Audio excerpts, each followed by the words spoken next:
सखोल चर्चेच्या या एका नवीन सादरीकरणात स्वागत आहे. आज आपण एका अत्यंत महत्वाच्या आणि खरं तर खूप वेगळ्या विषयावर सखोल विश्लेषण करणार आहोत. हो, आणि आजची ही चर्चा खऱ्या अर्थाने आपल्याला एक नवीन दृष्टिकोन देईल अशी मला खात्री आहे. अगदी नक्कीच. या चर्चेचा मुख्य उद्देश कोणताही एकांगी विचार न ठेवता उपलब्ध माहितीचे अत्यंत तटस्थ आणि सखोल विश्लेषण करणे हा आहे. म्हणजे बघा, रस्त्यावर, एखाद्या चौकात किंवा कडक बंदोबस्तात दिसणारी ती खाकी वर्दी आपण सर्वजण रोज पाहतोच. हो, रोजचाच भाग आहे तो आपल्या आयुष्याचा. बरोबर. पण त्या वर्दीमागे नेमकी किती प्रचंड मेहनत आहे, अभ्यासातील सातत्य आणि सर्वात महत्त्वाचं म्हणजे जी शारीरिक आणि मानसिक शिस्त दडलेली असते त्याचा आपण आज वेध घेणार आहोत. कसं आहे ना, रस्त्यावरून जाताना आपण अनेकदा त्या खाकी वर्दीतील व्यक्तीकडे केवळ एक अधिकारी किंवा कर्मचारी म्हणूनच पाहतो. पण त्या वर्दीपर्यंत पोहोचण्याचा जो प्रवास असतो आणि ती वर्दी वर्षानुवर्षे टिकवून ठेवण्यासाठी लागणारा संघर्ष हा एक अत्यंत मोठा मानसशास्त्रीय आणि शारीरिक कस पाहणारा अनुभव असतो. खरे. आणि आज आपण ज्या माहितीच्या आधारे ही चर्चा करत आहोत ना, ती माहिती एका वेगळ्याच जगाची सफर घडवून आणते. आजच्या या माहितीचे मुख्य स्रोत आहेत पोलीस काका, हे अत्यंत प्रसिद्ध वेबपोर्टल, आणि ईश्वरी प्रकाशन यांच्या संयुक्त विद्यमानाने प्रकाशित झालेलं पोलीस अधिकारी व्हायचे हे पुस्तक. या पुस्तकाची पार्श्वभूमी खूप रंजक आहे. हो, मी तेच सांगणार होते. याचं संपादन संतोष धायभर यांनी केलं असून राज्याचे मुख्यमंत्री एकनाथ शिंदे यांच्या हस्ते नुकतंच या पुस्तकाचं प्रकाशन झालं आहे. आणि या चर्चेमागचा आपला उद्देश केवळ पुस्तकातील यशोगाथा वाचून दाखवणे हा नक्कीच नाहीये. अगदी बरोबर. आजच्या या सखोल चर्चेचं मिशन हे आहे की त्या यशोगाथांच्या मुळाशी जाणं, तिथे टिकून राहण्यासाठी लागणारा फिटनेस आणि तणाव व्यवस्थापनाचे धडे उलगडून दाखवणं. स्पर्धा परीक्षांची, विशेषतः MPSC आणि UPSCची तयारी करणाऱ्या विद्यार्थ्यांसाठीच नाही, तर जीवनात कोणत्याही कठीण ध्येयाचा पाठलाग करणाऱ्या प्रत्येकासाठी यातून खूप काही शिकण्यासारखं आहे. नक्कीच. कारण या स्रोतांमधून समोर येणाऱ्या ज्या कथा आहेत त्या केवळ एखादी परीक्षा पास होण्यापुरत्या मर्यादित नाहीत. त्या माणसाच्या सर्वांगीण विकासावर आणि मानसिक क्षमतेवर प्रकाश टाकतात. आपण या प्रवासामागील मानसशास्त्र, सातत्याचं महत्त्व आणि जीवनातील शिस्तीचं महत्त्व अत्यंत विश्लेषणात्मक पद्धतीने समजावून घेणार आहोत. ठीक आहे, आपण आता याचं सविस्तर विश्लेषण करूया. सुरुवातीला आपण पुण्यामध्ये सहाय्यक पोलीस निरीक्षक म्हणून कार्यरत असणाऱ्या अनिकेत पोटे यांच्या विलक्षण प्रवासाबद्दल जाणून घेऊया. हो, तो भाग खूपच विशेष आहे. म्हणजे जेव्हा मी त्यांच्या पार्श्वभूमीबद्दलच्या नोंदी वाचत होते तेव्हा मी खरोखरच अवाक झाले. पुणे जिल्ह्यातील नारायणगाव येथे जन्मलेल्या अनिकेत यांच्या कुटुंबाची पार्श्वभूमी अत्यंत उच्च शिक्षित आहे. घरात वडील डॉक्टर, आई वकील, भाऊ B.Tech इंजिनियर आणि त्यांची पत्नीही डॉक्टर. बापरे, म्हणजे संपूर्ण घरच उच्च शिक्षितांचं. हो ना. आता अशा कुटुंबातून आलेला मुलगा सहसा त्याच पारंपरिक वैद्यकीय किंवा अभियांत्रिकीच्या वाटेवरून जाईल असा एक सर्वसामान्य अंदाज असतो, पण त्यांनी वेगळीच वाट निवडली. यात सर्वात आकर्षक बाब म्हणजे एखादी व्यक्ती स्वतःच्या करिअरचा मार्ग कसा बदलू शकते आणि तरीही ध्येयावर लक्ष केंद्रित कसं ठेवते याचं हे उत्तम उदाहरण आहे. अगदी. त्यांनी सुरुवातीला हॉटेल मॅनेजमेंटचं शिक्षण घेतलं.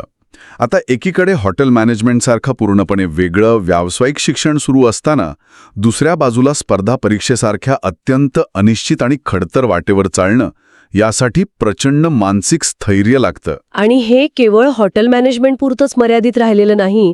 त्यांच्या शैक्षणिक पात्रतेची यादी खूप मोठी आहे. हो का? हो, त्यांनी LLB, सायबर लॉ आणि अगदी नुकतंच LLMचं शिक्षणही पूर्ण केलं आहे. LLM म्हणजे कायद्याचं उच्च शिक्षण, हॉटेल मॅनेजमेंट, त्यानंतर कायद्याचं इतकं सखोल शिक्षण, आणि या सर्वांसोबत पोलीस दलात प्रवेश मिळवणं हा प्रवासच किती थक्क करणार आहे. या तर 2-3 पूर्णपणे वेगवेगळ्या दिशा आहेत. एकाच वेळी ह्या सर्व गोष्टी साध्य करणं म्हणजे प्रचंड बौद्धिक कसरत आहे. स्रोतांमध्ये नमूद केल्याप्रमाणे या प्रवासात त्यांना त्यांच्या पहिल्या प्रयत्नात अपयशही आलं होतं. हो, तो भाग त्यांनी नमूद केलाय. कारण स्पर्धा परीक्षांचं जग अत्यंत निर्दयी असतं. तिथे एक अपयश अनेकदा माणसाला नैराश्यात ढकलू शकतं. पण ते खचून गेले नाहीत. दुसऱ्या प्रयत्नात त्यांनी यश मिळवलं आणि 2012मध्ये ते पोलीस दलात दाखल झाले. अपयश ही यशाची पहिली पायरी कशी असते आणि योग्य दृष्टिकोन असल्यास एका क्षेत्रातून दुसऱ्या क्षेत्रात किती प्रभावीपणे स्थित्यंतर करता येतं हे यातून अतिशय स्पष्टपणे सिद्ध होतं. अगदी. आणि ह्या सगळ्या प्रवासात एक गोष्ट मला प्रकर्षाने जाणवली, ती म्हणजे कामाचा ताण. पोलीस खात्यातील कामाचा ताण किती प्रचंड असतो हे वेगळं सांगण्याची गरज नाही. हो, म्हणजे सणासुदीच्या काळात सुट्ट्या नसतात. पोटे यांच्या व्यक्तिमत्वाचा एक अतिशय अनपेक्षित पैलू समोर येतो. कोणता? एवढ्या तणावपूर्ण वातावरणात काम करत असतानाही ते आजही ढोलकी आणि पियानो वाजवतात. अरे वा, हे खूपच वेगळं आहे. हो, त्यांनी स्वतः नमूद केलं आहे की या कला किंवा छंदांमुळे त्यांना कधीही तणाव जाणवत नाही. हे मानसशास्त्रीयदृष्ट्या अत्यंत महत्वाचं आहे. कोणत्याही अत्यंत तणावपूर्ण क्षेत्रात काम करताना केवळ पुस्तकी ज्ञान किंवा व्यावसायिक कौशल्य पुरेशी नसतात. जेव्हा एखादी व्यक्ती सतत हाय अलर्ट मोडवर असते ना, तेव्हा शरीरातील कॉर्टिसॉल नावाच्या स्ट्रेस हॉर्मोनची पातळी सतत वाढलेली असते. म्हणजे सतत एका प्रकारचा ताण असतो. बरोबर. स्वतःच्या कामाच्या व्यापातून बाहेर पडून मेंदूला शांत करण्यासाठी एखादी कला जोपासणं हा केवळ छंद राहत नाही, तर ती एक वैद्यकीय गरज बनते. खरंय. जेव्हा एखादं वाद्य वाजवलं जातं तेव्हा बोटांच्या हालचाली आणि संगीताचे सूर मेंदूला एका वेगळ्याच लहरींवर घेऊन जातात. यामुळे आपली संस्था म्हणजे नर्वस सिस्टीम शांत होते.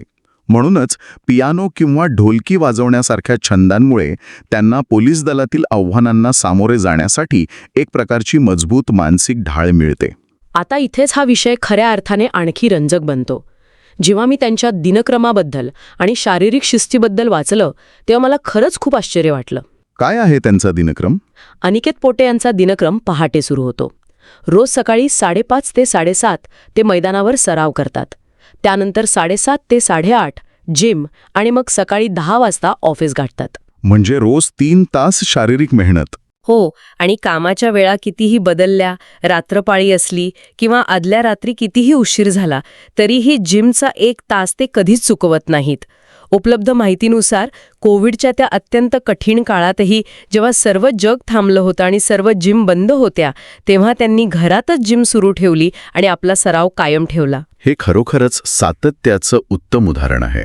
शिवाय ते आठवड्यातून किमान 25 किलोमीटर सायकलिंगही करतात. या शिस्तीमागे एक अत्यंत भक्कम विचारसरणी आहे. जेव्हा बाहेरचं जग आणि कामाचं स्वरूप अत्यंत अनिश्चित असतं तेव्हा माणसाला स्वतःच्या नियंत्रणात असणाऱ्या एखाद्या गोष्टीची गरज असते. बरोबर. त्यांच्यासाठी तो जिमचा 1 तास आणि तो मैदानावरचा वेळ ही त्यांच्या नियंत्रणात असणारी गोष्ट आहे. आणि त्यांच्या या शारीरिक तंदुरुस्तीचं रहस्य केवळ व्यायामात नाही तर त्यांच्या आहारावरील प्रचंड नियंत्रणात आहे असं मला वाटतं. आहाराबद्दलची त्यांची माहिती तर खरोखरच धक्कादायक आहे. माझ्या वाचनात जेव्हा आलो की त्यांनी चहा सोडला आहे तेव्हा मला वाटलं असेल काही महिन्यांसाठी सोडलं असेल, पण त्यांनी तब्बल 20 वर्षांपूर्वी चहा सोडलाय. 20 वर्षे? बापरे, हे तर खूपच कठीण आहे. हो ना.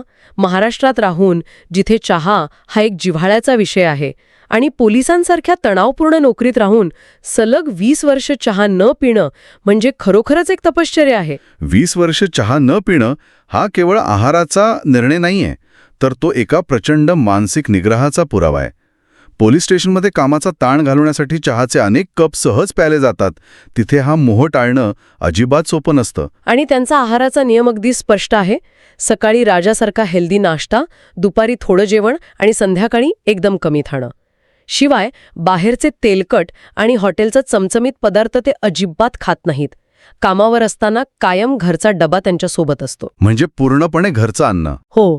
जिभेवर नियंत्रण असेल तर शरीर नियंत्रित राहतं हा त्यांचा मूळ मंत्र आहे. जर आपण याला एका मोठ्या संदर्भात पाहिलं तर ही शिस्त अचानक एका रात्रीत आलेली नाही. या शिस्तीमागील प्रेरणा समजून घेणं तितकंच रंजक आहे. अनिकेत यांना ही प्रेरणा त्यांच्या 62 वर्षीय आईकडून मिळते. हो, आईकडून प्रेरणा मिळणं ही खूप मोठी गोष्ट आहे. विचार करण्यासारखी गोष्ट आहे. त्यांच्या आई या वयातही सायकलिंगच्या स्पर्धांमध्ये भाग घेऊन बक्षिसे मिळवतात. कुटुंबातच असं आरोग्याविषयी जागरूकतेचं वातावरण असल्यावर त्याचा सकारात्मक परिणाम साहजिकच होतो. तसंच या संदर्भात वरिष्ठांकडून मिळणाऱ्या प्रेरणेचाही उल्लेख या माहितीत आलेला आहे. पोलीस दल हे कोणत्याही एका विशिष्ट वर्गाचं किंवा एकाच मानसिकतेचं बनलेलं नाहीये.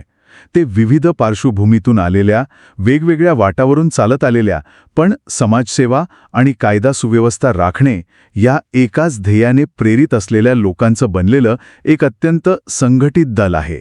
तर या सगळ्याचा नेमका अर्थ काय? आजच्या या चर्चेतून आपण काय शिकलो? या संपूर्ण माहितीचे काही अत्यंत महत्त्वाचे मुद्दे आपण एकत्रित करूया. हो, नक्कीच. पहिली आणि सर्वात महत्त्वाची गोष्ट म्हणजे कोणत्याही कठीण क्षेत्रात मिळवलेलं यश हे केवळ एकाच गोष्टीवर अवलंबून नसतं. त्याला अनेक पैलू असतात. उच्च शिक्षणाची आणि सतत नवीन काहीतरी शिकत राहण्याची वृत्ती, जशी अनिकेत पोटे यांच्यामध्ये दिसली. LLM आणि सायबर लॉचं शिक्षण त्यांनी घेतलं. त्यानंतर अत्यंत तणावाच्या वेळी मानसिक शांतता टिकवून ठेवण्यासाठी ढोलकी किंवा पियानोसारख्या छंदांची मदत घेणं. आणि या प्रवासात सर्वात कळीचा मुद्दा ठरतो तो म्हणजे शिस्त आणि आहारावरील प्रचंड नियंत्रण. बरोबर.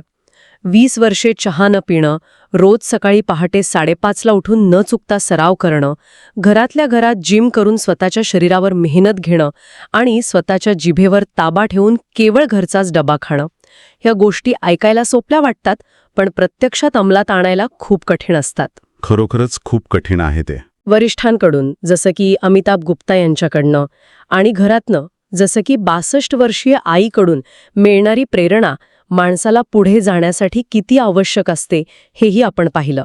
आपण नागरिक म्हणून नेहमीच पोलिसांकडून सुपरह्युमन असल्याची अपेक्षा करतो. ते नेहमी तत्पर असावेत, त्यांनी कधीही रागावू नये, ते नेहमी फिट असावेत अशी आपली अपेक्षा असते. पण क्षणभर विचार करा, जर समाजाचं रक्षण करणाऱ्या या पोलिसांना स्वतःचं मानसिक संतुलन आणि शारीरिक क्षमता टिकवून ठेवण्यासाठी रोज 1 तास जिमची, आहारावरच्या कडक नियंत्रणाची किंवा ढोलकी पियानोसारख्या वाद्याची नितांत गरज भासत असेल, तर या मानसिक ढालींशिवाय जगणारा सामान्य नागरिक किती असुरक्षित आहे. अरेच्छा, हा विचार खरोखरच अस्वस्थ करणारा आणि तितकाच अंतर्मुख करणारा आहे. जर या पोलीस अधिकाऱ्यांच्या दिनक्रमातील ही छोटीशी शिस्त त्यांनी सोडली, तर कदाचित ते त्या प्रचंड ताणाखाली कोलमडून पडतील.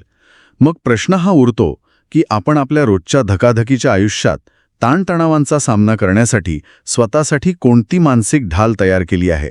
जर आपण कोणताच छंद जोपासत नसू, स्वतःच्या शरीरासाठी दिवसातील 1 तास देऊ शकत नसू, तर आपण आपल्या रोजच्या ताणतणावांना कसे सामोरे जात आहोत. ही शिस्त केवळ वर्दीपुरती मर्यादित न राहता ती प्रत्येक व्यक्तीच्या जगण्याचा अविभाज्य भाग असणं किती गरजेचं आहे हे यातून स्पष्ट होतं. दुसऱ्यांकडून सतत अपेक्षा करण्यापेक्षा ती शिस्त स्वतःच्या आयुष्यात आणणं आणि स्वतःचं मानसिक व शारीरिक आरोग्य जपणं हा या संपूर्ण चर्चेचा एक अत्यंत सुंदर आणि विचार करायला लावणारा निष्कर्ष असू शकतो. अगदी बरोबर. तर या अत्यंत प्रेरणादायी आणि माहितीपूर्ण अशा सखोल चर्चेच्या सादरीकरणातून आपण आज इथेच थांबूया. ही माहिती या यशोगाथा ऐकणाऱ्या प्रत्येकाला नवीन काहीतरी करण्यासाठी नक्कीच प्रेरित करू शकतात.